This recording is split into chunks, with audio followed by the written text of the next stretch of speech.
നമസ്കാരം. Raf talk ഫുട്ബോളിലേക്ക് അവർക്കും സ്വാഗതം. പൗലോ ഡിബാല ആരാധകർ ഏറെ സ്നേഹിക്കുന്ന കളിക്കാരനാണ്. പക്ഷേ തുടക്കത്തിലെ ആ ഒരു ഹൈപ്പിനനുസരിച്ച് പിന്നീട് അദ്ദേഹത്തിൽ നിന്ന് കളി വന്നിട്ടുണ്ടോ എന്നുള്ളത് പലരും ചോദിക്കുന്ന ചോദ്യമാണ്.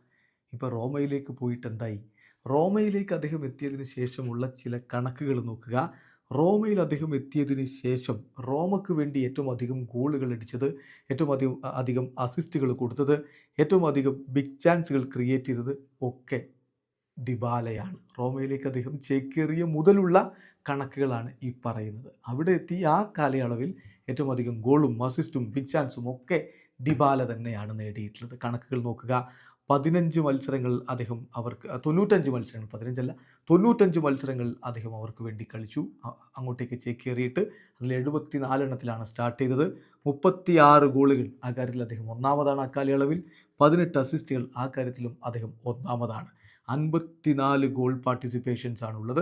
37 ബിഗ് ചാൻസുകൾ, ആ കാര്യത്തിൽ അദ്ദേഹം ഒന്നാമതാണ്. 164 കീ പാസുകൾ, ആ കാര്യത്തിൽ അദ്ദേഹം മികച്ച പ്രകടനം നടത്തുന്നു. 78% ലോങ് പാസുകളുടെ ആക്യുറസി. സോ ഡിബാല ഇപ്പോഴും മിന്നും ഫോമിൽ തന്നെയാണ്. അദ്ദേഹത്തിൻ്റെ ഭാവി എന്താകും എന്നുള്ളത് കാത്തിരുന്ന് കാണേണ്ടി വരും. അർജൻറ്റീന പലപ്പോഴും അദ്ദേഹത്തിന് വേണ്ടത്ര അവസരങ്ങൾ കൊടുക്കുന്നില്ല എന്നുള്ളത് ആരാധകർക്ക് നിരാശയുണ്ടാക്കുന്നതാണ്. മാർച്ച് മാസത്തിലെ അടുത്ത കോളപ്പിൽ സ്കലോനി അദ്ദേഹത്തിന് അവസരം കൊടുക്കുമോ? കാത്തിരുന്ന് കാണാം. വീഡിയോ അവസാനിക്കുന്നു. ഫുട്ബോൾ ലോകത്ത് കൂടുതൽ വിശേഷങ്ങളുമായി റാഫ് ടോക്സ് വീണ്ടും എത്താം.